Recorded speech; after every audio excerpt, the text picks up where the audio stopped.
I'm Scott Walker, and this is Walks on the Wild Side. And in today's video, I'm starting with the question: should there be more black and white wildlife photography?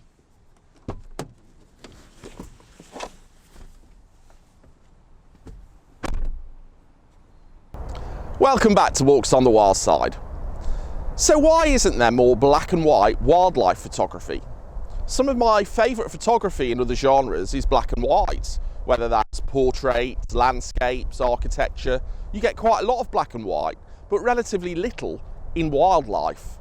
So today I'm going to visit 3 different ponds. The first one is the one behind me, and I'm going to attempt to photograph water birds in black and white, so that I can weigh up in my mind, if I can achieve this in one day, what could I do if I shot in black and white more regularly?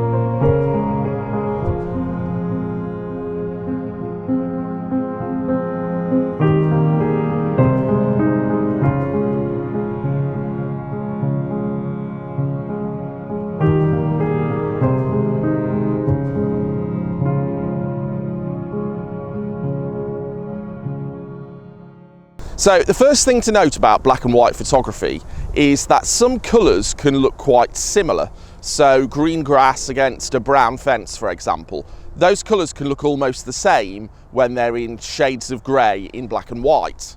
So the most important thing to do in black and white is to shoot in black and white. Now, in digital photography, we always want to shoot in RAW. So the question is, how can you shoot in black and white and be in RAW? Well, there's a little trick to this, and that is to choose the JPEG and RAW function in your camera. So a camera will allow you to shoot in black and white if it thinks it's saving the picture as a JPEG. So you can take the photograph in black and white, look at it in your display and see it in your camera as black and white, and get the colour RAW file and then change it back to black and white in post-processing. And that will allow you to see the black and white image as you envisage it. Now, on the far side of the pond, I've seen 2 herons. I'm really keen to capture this picture because it's not often you see 2 together, but also because we're working in black and white today, the background against the herons is some dark trees, so I can keep my midtones and shadows really low, keep my highlights quite high, so there's a high contrast in the scene, and simulate a sort of a low-key nature picture.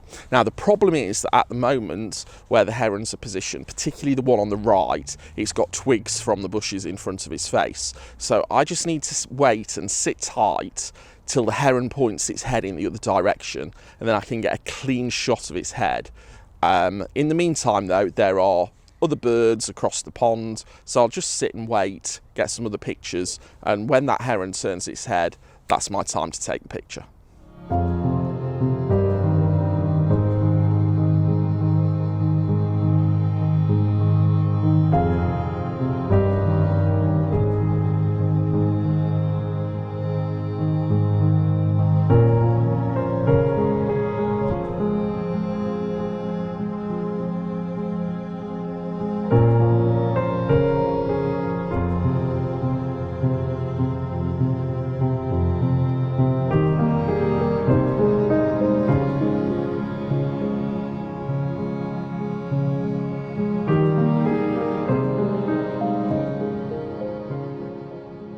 Now, here at this pond, we've got quite a few swans on the water, as you can see behind me.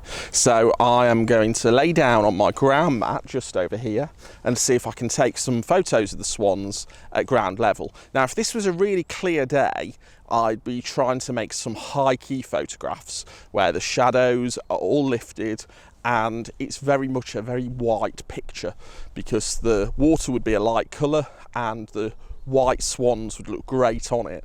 But you can see we've got a lot of cloud, therefore the water's very dark, and that's not going to be possible. But if you're out on a day where you've got a really clear sky, you've got swans on light coloured water, high key photos are really possible.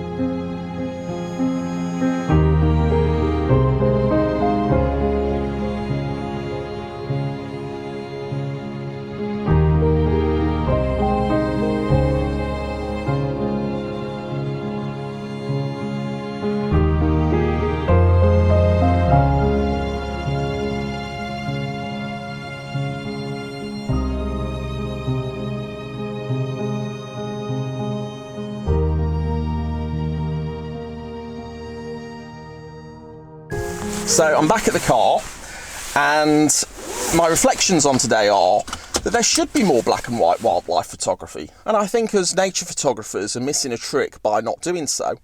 But I'm interested to hear your thoughts, so if you have any comments, please leave them in the comments section below. Also, if you have any questions, I'd be more than happy to answer them, so please leave those in the comments also. I hope you've enjoyed today's video, and if you have, please give it a thumbs up. And don't forget to subscribe and click the little bell button so you get notified next time I put out some content. Thanks very much for watching, and I'll see you on the next video.